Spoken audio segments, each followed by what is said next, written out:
Our time with the suitcase. Objects don't make history, people do. I'm trying not to cry because this has been an ongoing project, so it's pretty close to my heart. 5 years ago, Pam Rockenbach-Ploss brought this old suitcase filled with World War II artifacts to her 7th graders at Swift Creek Middle School. A friend found the suitcase at their historic home in Bon Air. The challenge: find out the history of the man behind these items. My students have worked so incredibly hard to discover who this man was, to tell his story, to tell his legacy. Starting with just a name on a uniform and in a notebook, 3 classes worth of students discovered more and more about Leonard Daniel Kelly. And he touched so many different lives that we learned. Kelly served on a destroyer in the Navy in World War II and spent decades working on the railroad, a pillar of the community in Crewe, Virginia. He was a very giving person. Leonard Kelly was Kevin Kelly's uncle. He loved talking to the younger generation.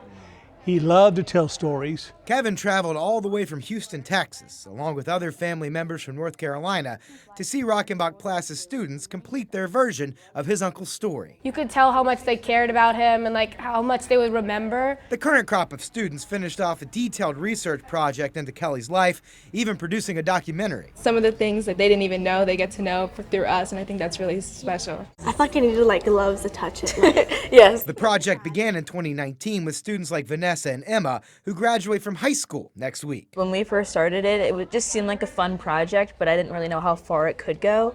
And then seeing even when they got emotional and then how happy they were to see that someone was bringing back their history, that was really impactful to know it went beyond just the classroom. Leonard Kelly's objects will travel back to Texas with Kevin Kelly since the research is complete. He would have been embarrassed because he would think, you're just making too much of a big deal over me and this and that.